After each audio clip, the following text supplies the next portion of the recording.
Bismillahirrahmanirrahim. Assalamualaikum warahmatullahi wabarakatuh.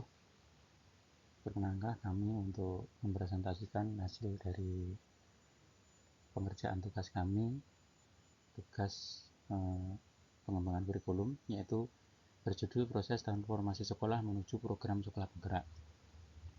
Kami kelompok 5 yaitu Bu Masruro Haryanti, Mas Firman Dwi Alamsyah, dan saya sendiri Sari Hidayat Adiwibowo.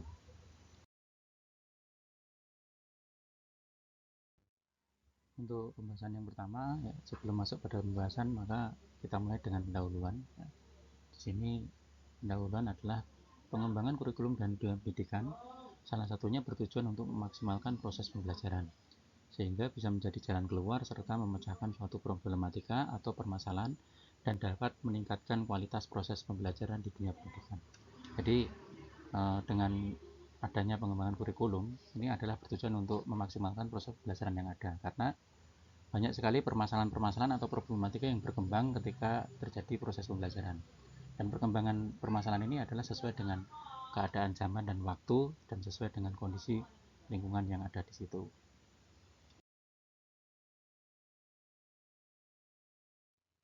Masuk pada pembahasan, yaitu yang pertama yaitu adalah proses transformasi sekolah melalui program sekolah penggerak. Di sini proses transformasi sekolah melalui program sekolah penggerak ini ada beberapa poin yang akan kita bahas, yaitu yang pertama teori perubahan program sekolah penggerak, yang kedua teori perubahan pada ekosistem nasional, yang ketiga teori perubahan pada ekosistem pendidikan daerah, yang keempat adalah teori perubahan pada tingkat satuan pendidikan, yang nanti akan kita jelaskan masing-masing dari poin-poin yang saya sebutkan tadi. Yang pertama, poin A, yaitu teori perubahan program sekolah penggerak. Yaitu di sini adalah berupaya memotivasi sekolah-sekolah dalam rangka transformasi internal serta menjadi katalisator perubahan bagi sekolah-sekolah lainnya. Yang dibutuhkan dalam upaya ini yaitu ada 4 aspek. Yang pertama, regulasi. Regulasi mengenai pengangkatan dan beban kerja kepala sekolah, regulasi tentang guru, dan juga regulasi yang ada di sekolah itu. Kemudian yang kedua, sumber daya konseptual, kajian akademik, pedoman pelaksanaan dan pedoman teknis, pedoman evaluasi, modul pelatihan dan pedoman pendampingan, prototipe kurikulum serta profil dan rapor pendidikan. Yang ketiga adalah teknologi. Ya, jadi teknologi yang dibutuhkan termasuk peralatan multimedia, peralatan teknis yang sesuai dengan kebutuhan zaman. Yang keempat adalah SDM atau sumber daya manusia, yang di sini perlu ada kualifikasi dan kompetensi dari SDM yang ada dalam sekolah penggerak. Kemudian intervensi dasar, ya, untuk level daerah yaitu perlu ada pendampingan konsultatif dan asimetris. Yang kedua yaitu pendampingan berupa data. Kemudian level satuan pendidikan yaitu SDM, ya, sumber daya manusia, paradigma baru serta digitalisasi data.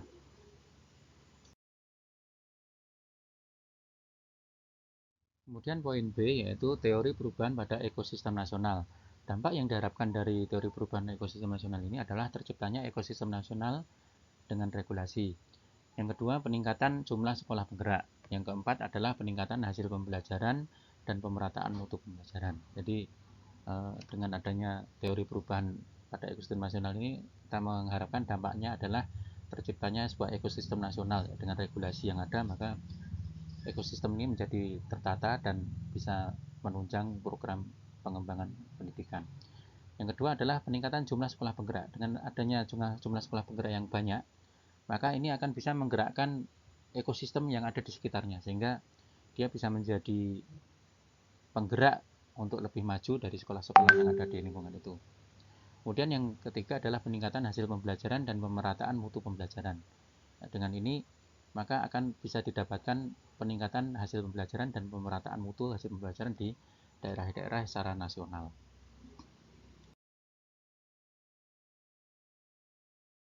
Poin C adalah teori perubahan pada sistem pendidikan daerah, yang di sini adalah mengacu pada daerah, ya, yaitu program sekolah penggerak.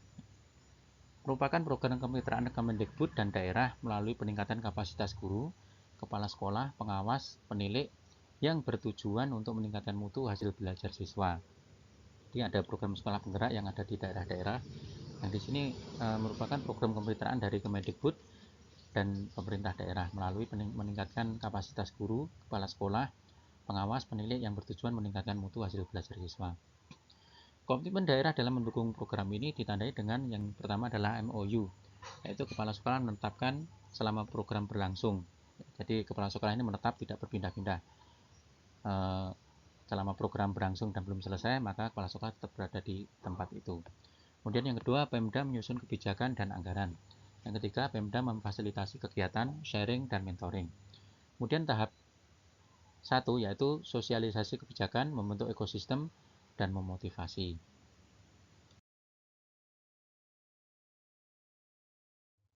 Kemudian poin 4D yaitu teori perubahan pada tingkat satuan pendidikan. Ya, di sini pada tingkat satuan pendidikan maka ada klaster-klaster. Yang pertama adalah klaster atau kondisi satuan pendidikan berangkat dari asumsi adanya perbedaan kondisi dan mutu pembelajaran. Jadi ada klaster-klaster tertentu yang di situ nanti disesuaikan dengan keadaan yang ada.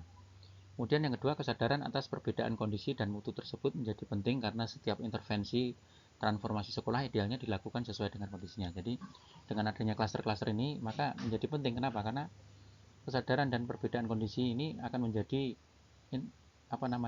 modal untuk mengadakan intervensi transformasi sekolah. Maka dengan kondisi yang setiap sekolah yang berbeda, maka penanganannya juga akan berbeda.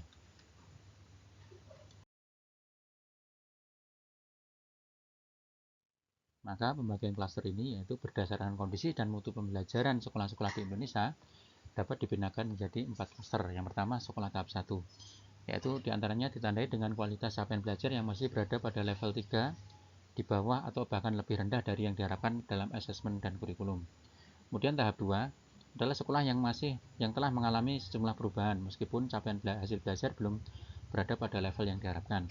Yang ketiga, yaitu merupakan sekolah yang pada tahap yang cukup baik ditandai dengan capaian belajar peserta didik yang telah sampai pada level yang diharapkan dalam dokumen kurikulum dan asesmen. Yang tahap keempat adalah merupakan sekolah yang memiliki standar mutu tinggi dan dapat melakukan program pengimbasan. Jadi pada tahap 1 ini adalah ditandai dengan kualitas capaian belajar yang masih berada pada level yang sangat rendah. Ya, mungkin bisa jadi fasilitasnya yang masih rendah, kemudian keamanannya juga masih belum terjamin dan lain sebagainya. Maka tahap yang pertama ini adalah tahap yang masih perlu banyak sekali perbaikan-perbaikan dan evaluasi. Kemudian tahap yang kedua ini adalah tahap yang sudah mengalami perubahan. Jadi sekolah yang sudah ada perbaikan-perbaikan, cuma memang hasilnya belum maksimal karena memang masih perlu ada proses transformasi lebih lanjut. Nah, pada tahap 3 ini maka hasil dari pembelajaran ini sudah sesuai dengan kurikulum dan asesmen yang diharapkan. Nah, sedangkan tahap keempat ini adalah sekolah yang memiliki standar mutu yang tinggi sehingga dia ini bisa menjadi contoh atau menjadi teladan, bisa menjadi penggerak yang bisa berimbas pada sekolah-sekolah lain.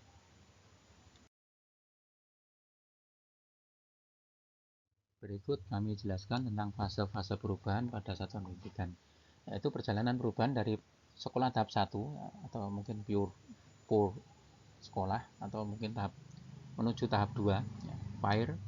Ini berorientasi pada menghadirkan proses pembelajaran yang aman dan tanpa gangguan bagi peserta didik. Jadi karena tahap 1 ini mungkin masih dalam kondisi sangat kurang, sangat minus, kondisi sekolah fisiknya mungkin juga masih sangat kurang, kemudian juga kondisi keamanan wilayah yang ada di sekolah itu juga masih belum terjamin. Maka untuk tahap 1 ini adalah berusaha untuk mengembangkan proses pembelajaran yang aman tanpa gangguan bagi peserta didik. Jadi ada perbaikan-perbaikan fasilitas-fasilitas yang ada, kemudian juga menjamin keamanan yang ada di wilayah tersebut. Kemudian fase yang kedua yaitu perubahan dari sekolah tahap 2 menjadi tahap kita 3, yaitu meningkatkan kualitas pembelajaran. Karena kalau sudah mencapai tahap 2 maka mungkin rasa aman sudah ada, kemudian ketenangan yang ada dalam pembelajaran juga sudah bagus, fasilitasnya juga sudah memadai, mencukupi. Maka yang dilakukan adalah proses peningkatan kualitas pembelajaran, ya. Di situ nanti pembelajaran akan terus ditingkatkan mulai dari kualitas SDM guru, kemudian kualitas jam pembelajaran, kualitas materi pembelajaran dan lain sebagainya ditingkatkan untuk mencapai tingkat pembelajaran tahap 3. Kemudian perubahan dari sekolah tahap 3 menuju tahap 4 yaitu mewujudkan gotong royong pendidikan sekolah yang telah mampu melakukan transformasi diri berupaya membebaskan ke sekolah lain. Jadi ketika sudah mencapai tahap 3 dan menuju tahap 4 maka diharapkan sekolah yang sudah mencapai mutu yang tinggi ini dia bisa melakukan transformasi dirinya sendiri, kemudian juga bisa melakukan perubahan-perubahan kepada sekolah lain, menjadi contoh, menjadi teladan, menjadi penggerak bagi sekolah-sekolah yang lain.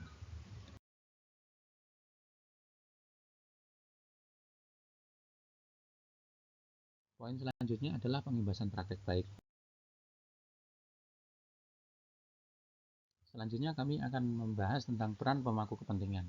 Peran pemangku kepentingan ini dia harus terlibat dalam proses mengkaji, merencanakan, melaksanakan, dan mengevaluasi. Jadi pemangku kepentingan ini tidak hanya dia hanya melihat saja, mengawasi saja, tapi juga dia harus terlibat dalam proses mengkaji, mengkaji sesuatu yang perlu dikembangkan, mengkaji tentang program-program yang ada, kemudian merencanakan, melaksanakan, dan juga mengevaluasi.